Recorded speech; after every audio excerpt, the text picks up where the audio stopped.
20லேருந்து 25 வரைக்கும் தேர்ந்தெடுக்கப்பட்ட ஊராட்சி மன்ற தலைவர் சார் நான். ஸோ இந்த 2020 டு 25ங்கிறது ஒரு பொற்காலம்னே சொல்லலாம் சார். ஏன்னா கடந்த அதற்கும் முன்னாடி ஒரு 3 வருட காலம் வந்து பார்த்திங்கன்னா தலைவர்கள் உள்ளாட்சி தேர்தல் நடக்காததுனால ஒட்டுமொத்த அந்த 8 வருஷத்துக்கான ஒரு தேவைகளையும் கொரோனா காலத்தையும் தாண்டி அந்த தேவைகள் மக்களுடைய தேவைகளை நாங்கள் பூர்த்தி செய்யக்கூடிய ஒரு நபராக இருந்திருக்கோங்கிறதுல ஒரு பெருமை தான் சொல்லலாம் சார். அத்தனையும் தாண்டி வந்து பார்த்திங்கன்னா நான் வந்து ஒரு முனைவர் பட்டம், நான் வணிகவியல் துறையில் ஒரு முனைவர் பட்டம் பெற்ற ஒரு உதவி பேராசிரியர் சார். என்னுடைய வந்து பார்த்திங்க அப்படின்னா என்னுடைய கணவர் எந்த விதமான ஒரு பின்புலமும் இல்லாமல் பணபலமும் இல்லாமல் ஒரு சாதாரண அடிமட்ட தொண்டராக வந்து கழகத்தில் வந்து இருந்தாங்க.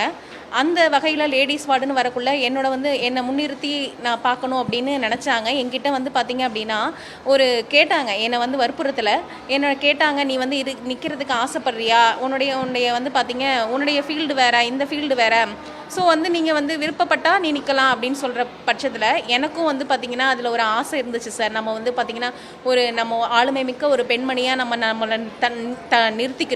முன்னிறுத்திக்கணுங்கிற ஒரு ஆசை. ஸோ அதில் வந்து பார்த்திங்கன்னா நான் நின்னேன். என்னுடைய வண்ணக்குடி ஊராட்சி மக்கள் பெரும்பான்மையான வாக்கு வித்தியாசத்தில் வந்து என்னை வந்து தேர்ந்தெடுத்தாங்க. அவங்களுக்கான தேவைகளை நிறைவேற்றக்கூடிய வகையில் நான் செயல்பட்டேன். அப்படிங்கிறதுல மன திருப்தியோட இந்த பீரியடை நாங்கள் முடித்தோம். என்னுடைய எழுதுகோள் வந்து பார்த்திங்க அப்படின்னா நிறைய மக்களுடைய தேவைகளை நிவர்த்தி செஞ்சிருக்கு அப்படின்னு சொல்கிறதுல நான் மிகவும் பெருமையாக நான் கருதுகிறேன்.